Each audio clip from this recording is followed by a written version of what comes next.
Commander Zafira pressed her scaled palm against the cold metal of the observation deck, watching the swirling purple gases of the Keth Nebula through the reinforced viewport. The research station Meridian hung in space like a broken toy, its hull scarred by energy burns and meteor impacts. 3 months they had been trapped here, ever since the jump drive failed and left them stranded in this remote corner of the galaxy. "Still no response from the Galactic Council fleet," reported her communications officer, a tall Vrathari with silver skin that seemed to shimmer under the emergency lighting. "The nebula interference is blocking our long-range transmissions completely." Zephyra's jaw tightened. She had sent 17 separate distress calls before the nebula had drifted closer, wrapping their station in its electromagnetic embrace like a hungry predator. The research team of 43 beings from 12 different species had been conducting routine stellar cartography when everything went wrong. First, the navigation computers crashed, then the jump drive overloaded, and finally the nebula moved in ways their models said were impossible. Dr. Kelthox, the expedition's chief scientist, floated nearby in his environmental suit. His species breathed methane, and the station's compromised life support could no longer maintain separate atmospheric zones. "The nebula is not natural," he wheezed through his translator. "Our deep scans show artificial manipulation of the gas currents. Something is controlling it." "Pirates," muttered Security Chief Gorvac, his 4 arms crossed over his massive chest. The Thurian warrior's red eyes glowed with frustration. "Has to be. They're using the nebula to hide their base, probably harvesting ships that get trapped like us." Zephyra nodded grimly. They had detected energy signatures deeper in the nebula, massive structures that appeared and disappeared from their sensors like ghosts. Whatever was out there had advanced technology, far beyond what most pirate groups possessed. The fact that no one had attacked them yet only made the situation more ominous. "How long until life support fails completely?" she asked the engineering team. A young Nexari female with blue-green fur checked her readings. 48 hours at current consumption rates. We've already sealed off 3 sections to conserve power. The backup generators are failing one by one." The weight of command pressed down on Zephyra's shoulders like a crushing tide. 43 souls depending on her decisions, and every choice seemed to lead toward the same inevitable conclusion. The Galactic Council taught that no species stood alone, that cooperation and mutual aid were the foundations of civilized space. But here, at the edge of charted territory, those ideals felt as distant as their homeworlds. "Commander," called the sensor operator, a nervous Pixian whose antennae twitched constantly. "I'm detecting movement in the nebula. Large shapes, maybe 6 or 7 kilometers out." The bridge fell silent, except for the hum of failing equipment. Zephyra moved to the sensor station, studying the ghostly readings that appeared and vanished on the screen. The shapes were massive, easily the size of dreadnoughts, but their configuration was unlike any known vessel in the galactic database. "Weapon signatures?" she asked. "Negative, but the energy output is enormous. Whatever they are, they're powerful." Dr. Kelthox drifted closer, his suit's servos whining softly. "Perhaps they are not hostile. Many species use large vessels for deep space exploration." "Or mining," suggested the engineering officer. "The nebula contains rare elements. Could be a commercial operation." Gorvac's laugh was bitter. "Commercial miners don't need to control nebula movements or hide from galactic authorities. These are predators, mark my words." As if summoned by his pessimism, the station's proximity alarms began to wail. Red lights bathed the bridge as something massive moved through the purple gases toward them. The main viewer flickered to life, showing a shape that emerged from the nebula like a nightmare made manifest. The vessel was organic in appearance, its hull covered in what looked like chitinous armor plates. Bioluminescent veins pulsed along its surface, and weapon pods extended from its flanks like the spines of some deep-sea predator. It dwarfed their research station, easily 3 times their length and width. Unknown vessel, this is Commander Zephyra of the Galactic Council Research Station Meridian, she broadcast on all frequencies. We are experiencing technical difficulties and request assistance. The response came not in words, but in action. Energy beams lanced out from the alien ship, not at the station, but around it, creating a cage of crackling force that made their instruments scream with interference warnings. "They're jamming everything," reported the communications officer, his voice tight with fear. "I can't even access our internal networks." More ships emerged from the nebula, each one unique but sharing the same predatory design philosophy. They arranged themselves around the station in a perfect sphere, ensuring no escape was possible. The lead vessel moved closer, and Zephyra could see smaller craft launching from its belly like insects from a hive. "Boarding parties," Gorvac announced, checking his weapons. "All security teams to defensive positions." But even as he spoke, they all knew it was hopeless. The station had minimal defenses, designed for research, not warfare. Against ships of this size and obvious military capability, resistance would only ensure their deaths came more quickly. The alien craft attached themselves to the station's hull with mechanical precision. Cutting beams began to slice through the outer bulkheads, moving with the efficiency of a well-practiced operation. These beings had done this before, many times. "Emergency protocols," Zephyra ordered. "All research data to secure storage, personal items to minimum. If we survive this, the Council needs to know what happened here." The first breach alarm sounded from Deck 7, then Deck 4, then the main laboratory. The invaders were coming from multiple directions simultaneously, showing tactical sophistication that made Zephyra's blood run cold. "Commander," whispered the communications officer, "I'm picking up fragmentary transmissions. The universal translator is having trouble, but I think they're discussing processing." The word hung in the air like a death sentence. Everyone on the bridge knew the stories. The ships that disappeared in remote regions, the crews that were never found. Pirates who took captives for slave markets were cruel but predictable. These beings seemed to view sentient life as raw material. Heavy footsteps echoed through the corridors, accompanied by mechanical sounds that no known species made. The security feeds showed glimpses of the invaders. Tall figures in elaborate armor that seemed to blend technology and biology, their movements too fluid to be entirely mechanical, too precise to be purely organic. "Deck 7 is compromised," reported Gorvac. "My teams are falling back to secondary positions. These things are faster and stronger than anything I've encountered." One by one, the station's sections fell silent. The invaders moved through their home like a plague, systematic and unstoppable. Zephyra found herself thinking of her family on Thessar Prime, wondering if they would ever learn what happened to the Meridian expedition. "Unknown aliens," she broadcast again, knowing it was futile but needing to try. "We are peaceful researchers.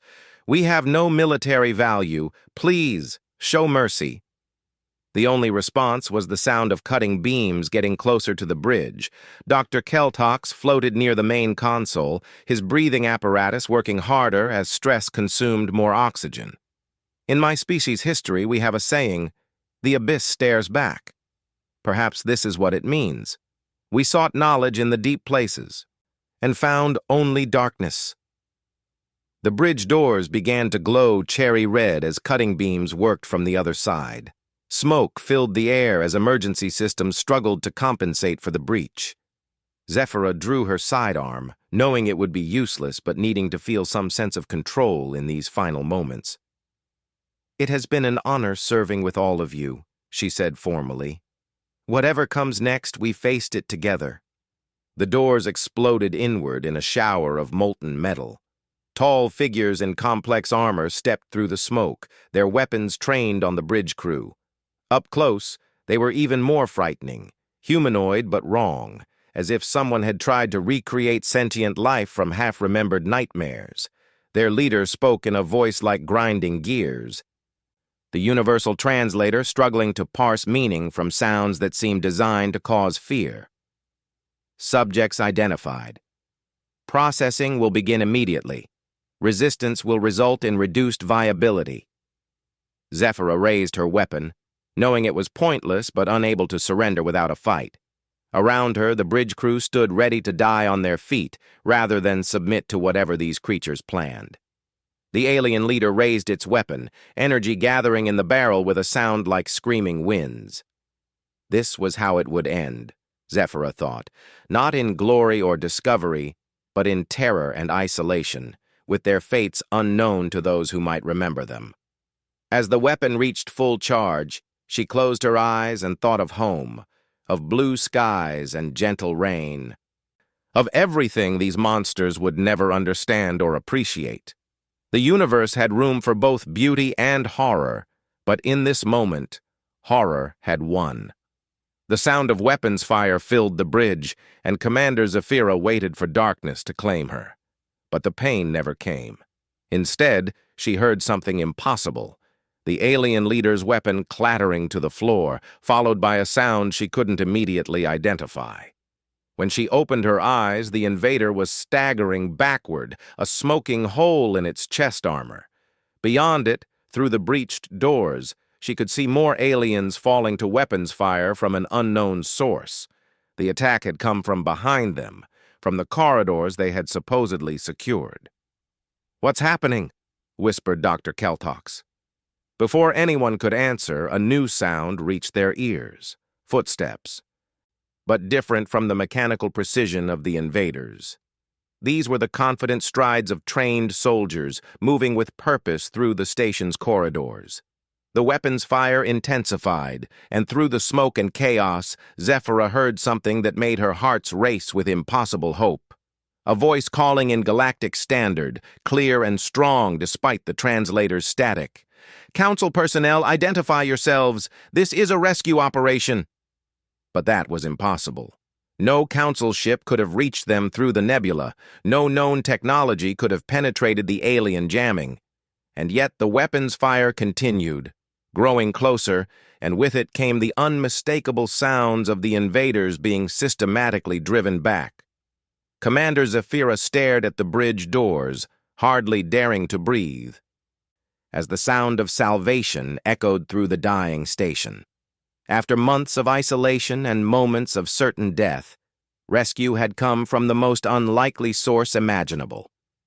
The question that burned in her mind was simple. Who were these mysterious saviors, and how had they accomplished the impossible? The first human through the breached bridge doors moved like liquid death. Commander Zephyra had seen soldiers from dozens of species, but never anything like this. The figure was smaller than the alien invaders, wearing matte black armor that seemed to absorb light rather than reflect it.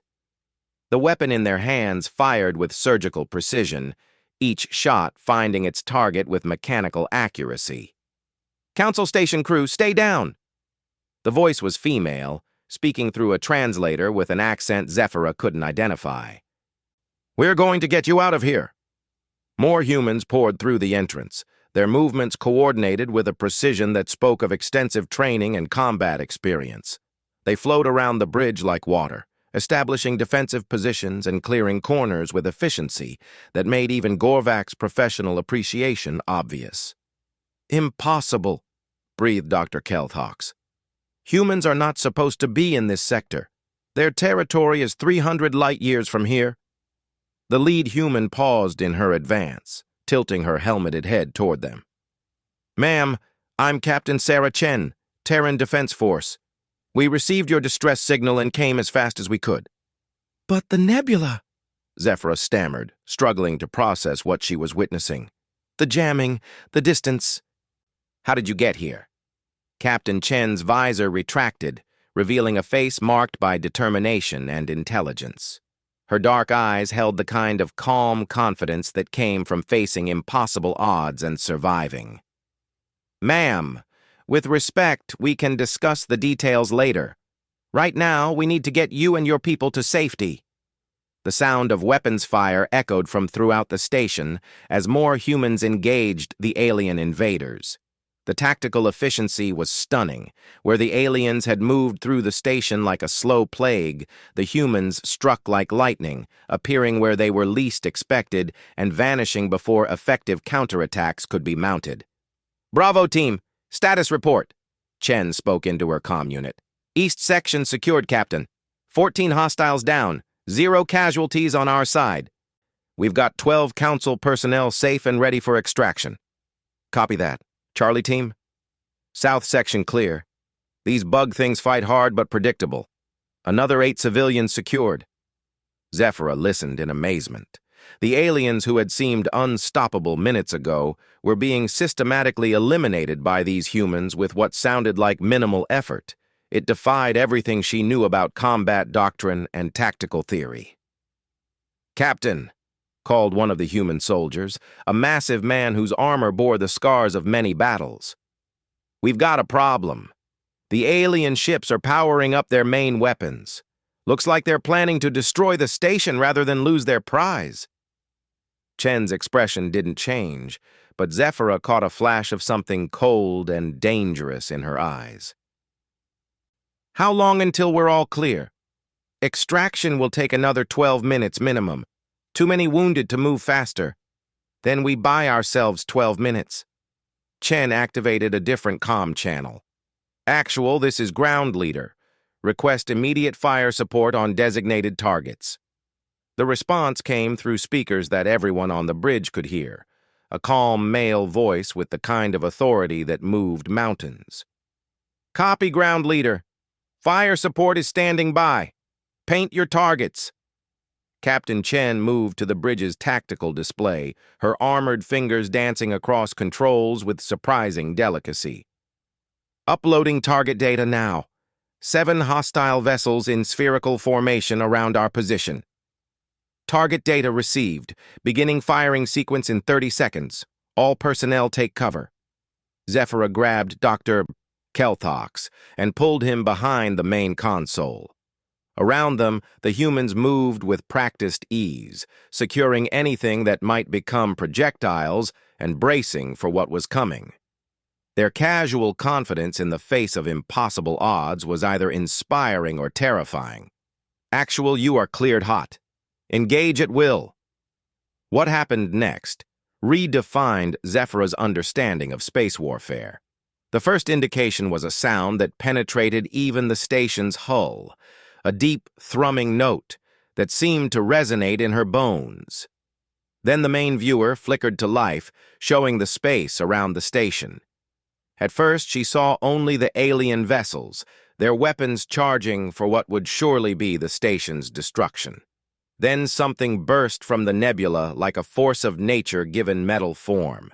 The human battleship was enormous, easily twice the size of the largest alien vessel. But size wasn't what made Zephyra's breath catch in her throat.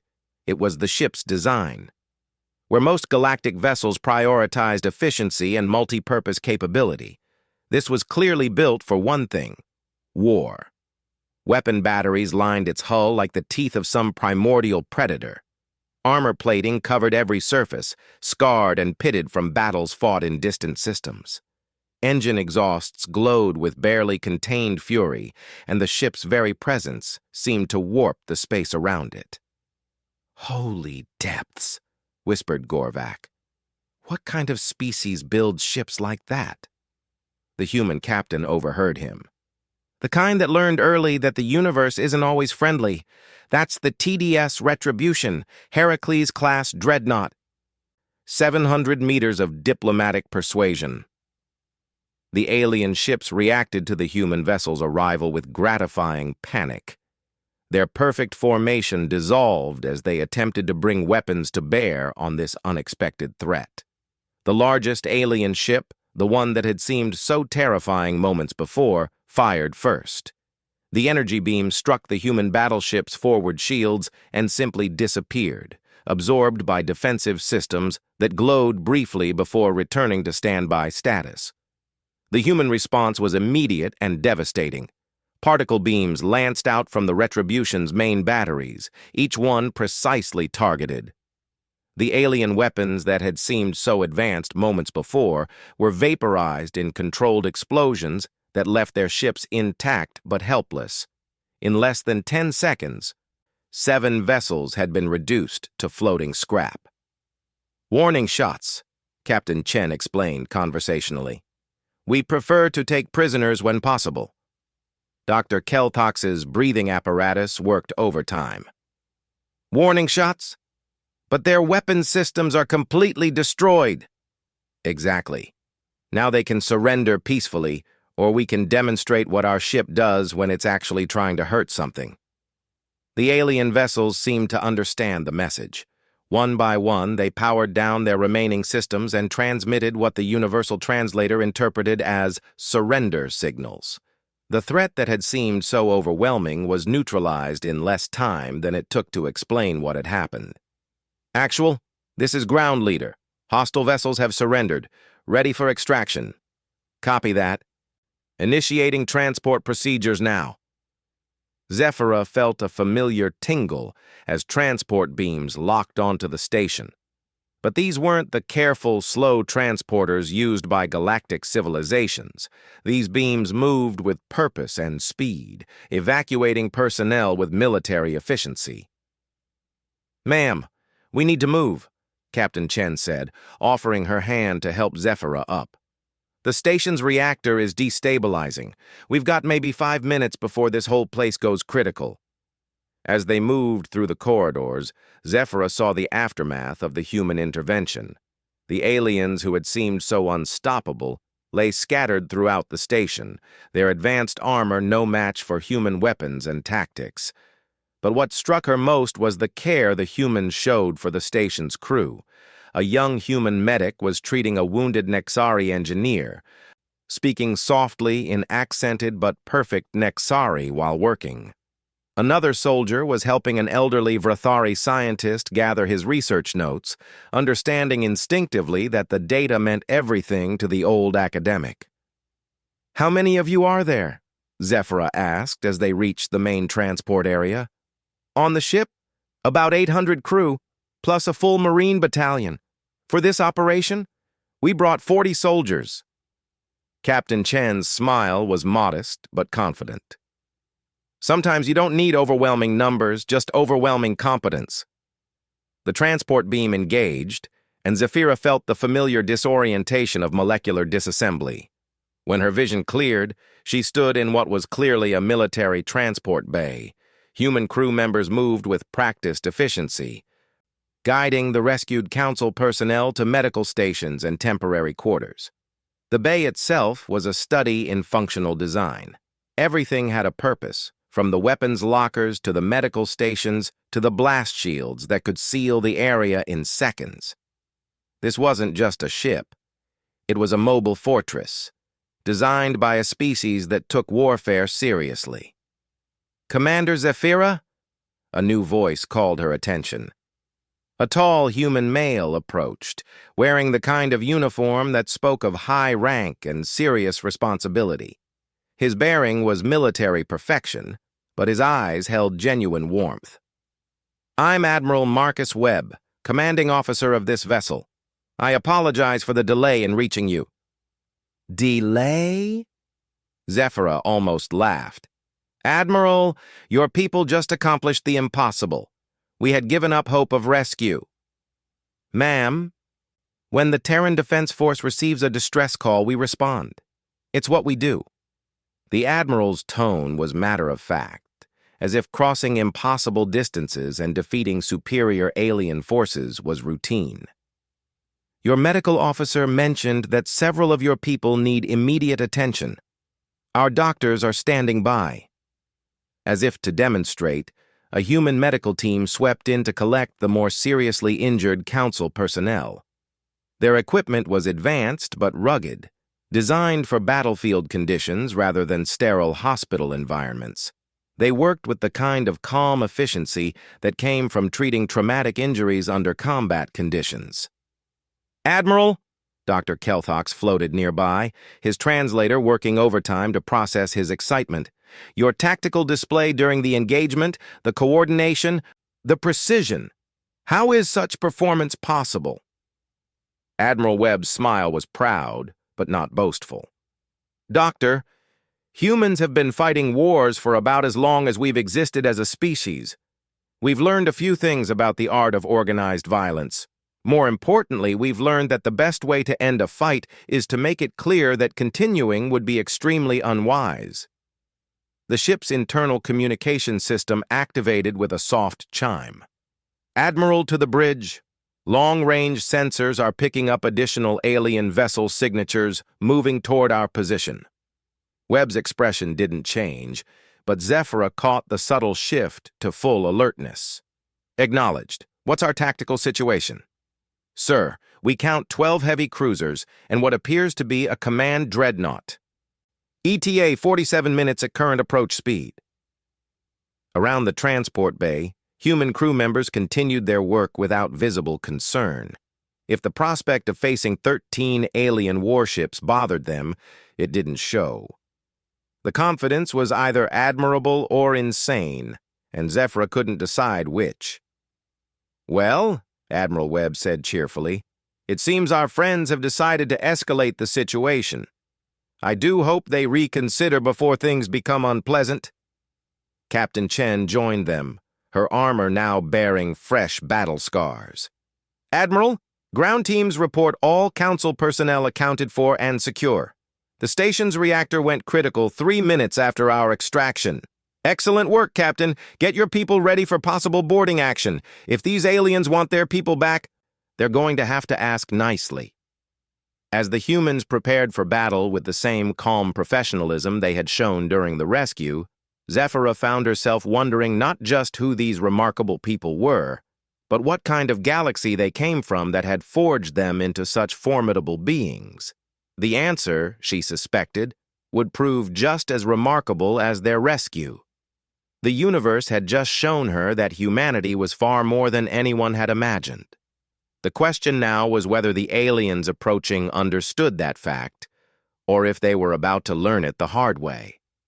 Outside the viewports, the nebula swirled around them like a purple sea, and somewhere in its depths, enemy ships approached with unknown intentions.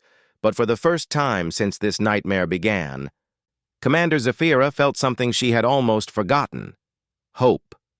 Admiral Webb stood on the bridge of the TDS Retribution, watching the tactical display with the calm attention of a predator observing potential prey. The approaching alien fleet had arranged itself in a classic attack formation, 13 vessels moving through the nebula with the confidence of superior numbers. "Range to targets?" he asked his tactical officer. 32 minutes at current approach speed, sir. They're maintaining formation discipline, but showing no attempt at stealth." "Interesting. Either they're supremely confident or they don't understand what they're facing." Webb turned to his communications officer. "Any response to our surrender demands?" "Negative, sir. They're maintaining radio silence." Commander Zephyra stood near the bridge's secondary stations, trying to process what she was witnessing. The human crew moved with practiced efficiency, their calm professionalism unchanged despite facing odds of 13-1. Around her, other rescued Council personnel watched in fascination and growing amazement. "Admiral," she said carefully, "perhaps we should consider withdrawal. Your ship is formidable, but against 13 vessels?" Webb's smile was genuinely warm. "Commander, I appreciate your concern, but these aliens made a serious mistake when they decided to prey on Council personnel. We take a dim view of that sort of behavior." Dr. Keltox floated nearby, his methane-breathing apparatus working steadily. "Admiral Webb, in all our databases, humans are classified as a peaceful species. Your recent admission to the Galactic Council emphasized diplomatic and scientific cooperation. How do you reconcile this military capability with that image?" The Admiral's expression grew thoughtful. "Doctor, humanity learned long ago that the ability to wage war is often the best way to preserve peace. We joined the Council because we believe in cooperation and mutual understanding, but we never forgot where we came from. "And where is that?" asked Security Chief Gorvac, his professional interest clearly engaged. "A world where survival required constant vigilance. Earth taught us that the universe doesn't care about fairness, compassion, or good intentions. It only respects strength and the wisdom to use it properly." The tactical display updated as the alien fleet closed to 25 minutes. Webb studied their formation with the eye of someone who had seen many battles. "Tactical, what's your assessment of their capabilities?" "Sir, based on the vessels we engaged at the station, I'd estimate their technology is roughly equivalent to late-generation Nexari designs. Powerful, but not beyond our countermeasures. The command ship appears more advanced, possibly incorporating technology from multiple sources." "Probably pirate salvage," mused Captain Chen, who had joined them on the bridge. "These raiders likely strip technology from captured ships and integrate it into their own." Admiral Webb nodded. "That matches our intelligence reports from the frontier regions. These aren't just pirates. They're scavengers, collecting technology and personnel from across the galaxy." His voice hardened. "Today, that stops." "Sir," called the communications officer, "I'm detecting transmissions between the alien vessels. The universal translator is having difficulty, but it appears they're discussing harvest protocols." The bridge fell silent except for the steady hum of ship systems. Even the human crew seemed to tense at the implications. Dr. Keltox's breathing apparatus worked faster as he processed the meaning. "They see us as resources," Zephyra said quietly. "All of us, not just the original station crew." "That," Admiral Webb said with deadly calm, "was their second mistake." He turned to his tactical officer. "Bring all weapon systems to full combat readiness. Deploy defensive screens and prepare for rapid maneuvering." The ship around them seemed to wake up. New sounds joined the background hum as massive systems activated. The bridge lighting shifted to combat configuration, and holographic displays materialized, showing the ship's status in real time. "Admiral," Gorvac said, his warrior's instincts clearly engaged, "my security training covers basic ship-to-ship combat. In every simulation I've run, 13 vessels would overwhelm one, regardless of individual capability." "Chief Gorvac, how many of those simulations involved human ships?" "None. Humans were never considered a military threat in Council assessments." Admiral Webb's smile was sharp. "Then this should be educational."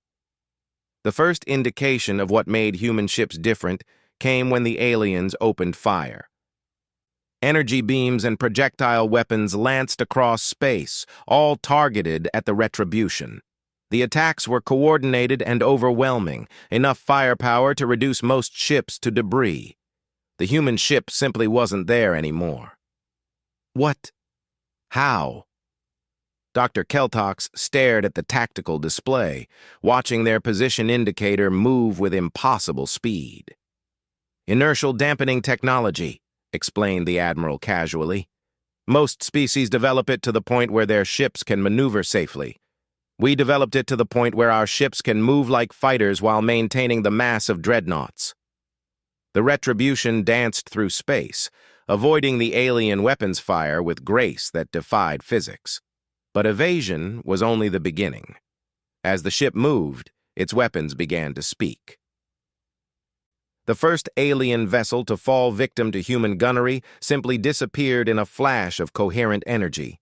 The beam that struck it punched through shields, armor, and hull like they were paper, leaving only expanding debris where a cruiser had been moments before.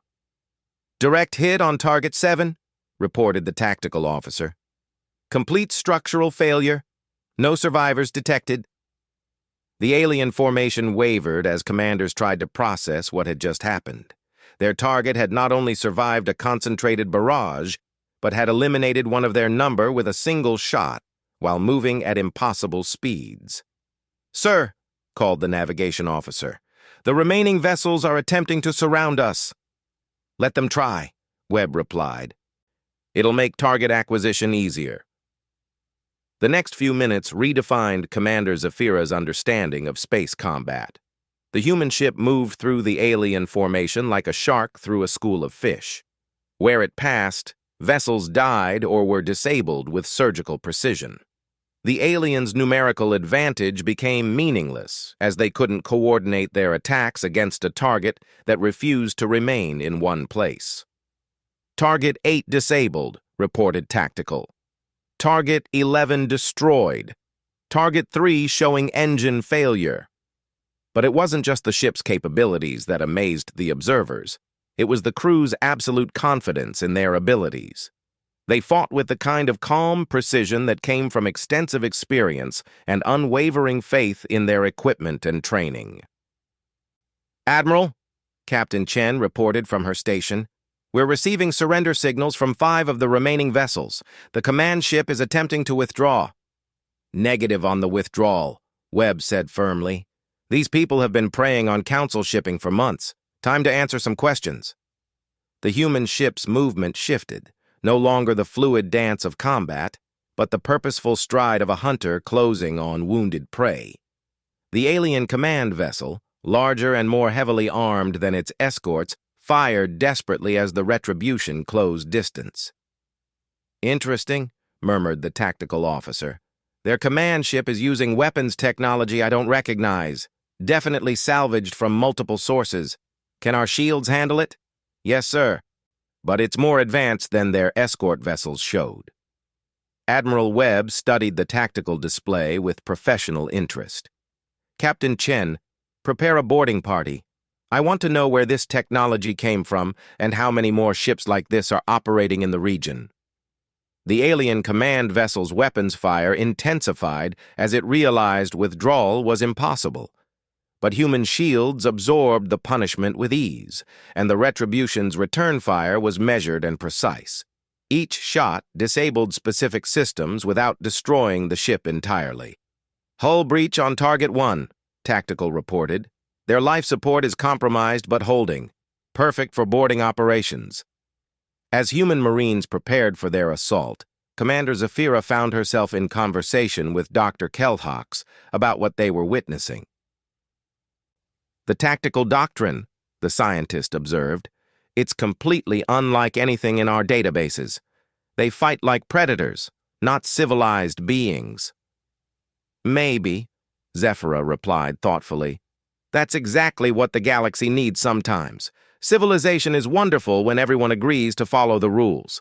But what happens when someone decides those rules don't apply to them?" The boarding operation was swift and efficient. Human Marines moved through the alien ship with the same deadly competence they had shown on the research station. Within 20 minutes, the vessel was secured and its crew in custody. "Admiral," Captain Chen reported, "preliminary interrogation results are disturbing. These aliens aren't just pirates, they're slavers and worse. We've found evidence of processing facilities for sentient beings." The bridge fell silent as the implications sank in.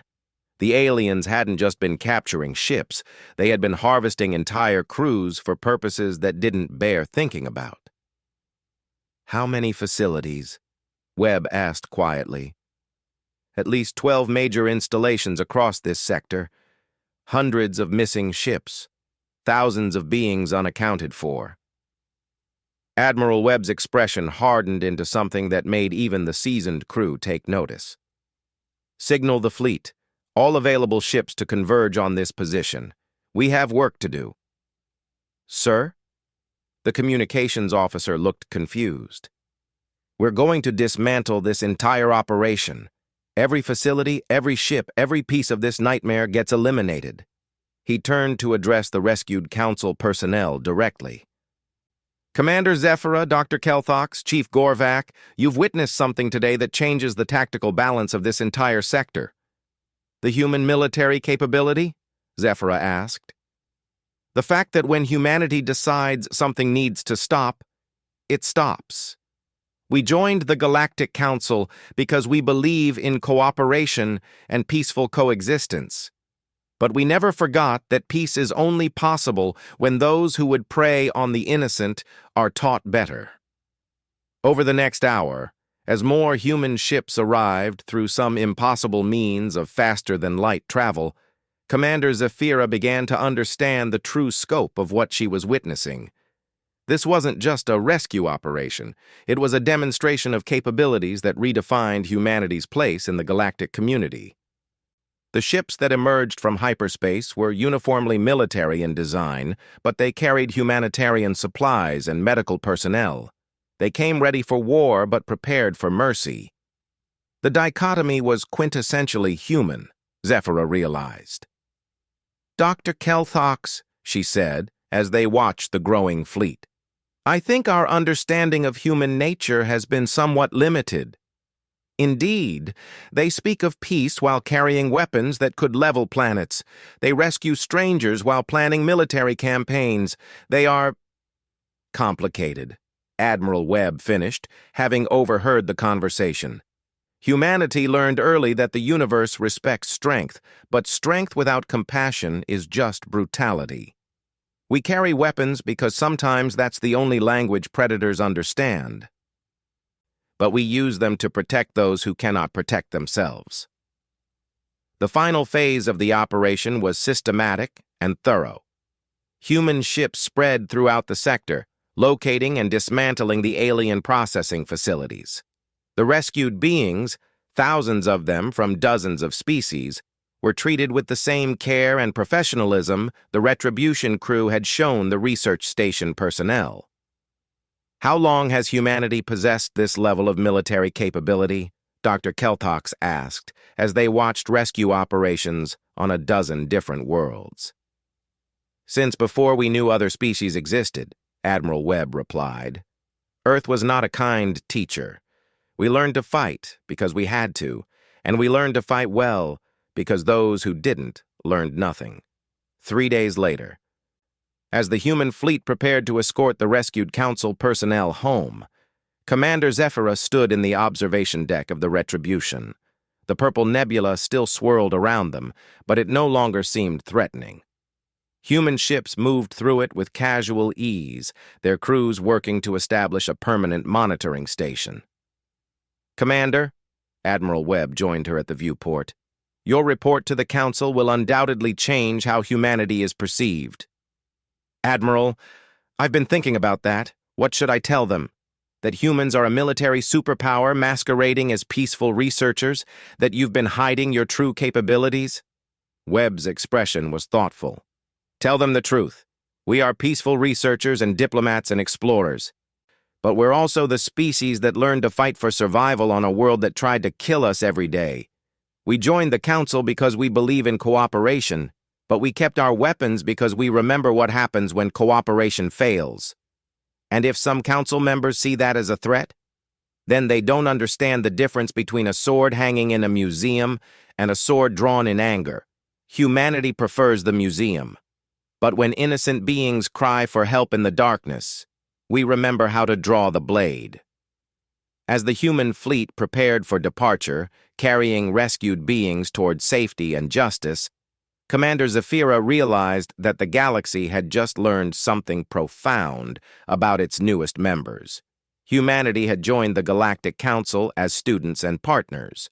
But when darkness threatened the innocent, they had revealed themselves as something far more dangerous. They were guardians, and the abyss, it seemed, had learned to stare back with human eyes. The rescue of the research station Meridian would be remembered not just as a successful operation, but as the moment the galaxy understood that humanity's greatest strength wasn't their technology or tactics. It was their unwavering commitment to the simple principle that those who prey on the innocent would find no safe harbor anywhere humans could reach. And in a galaxy vast and dark, humans, it turned out, could reach very far indeed.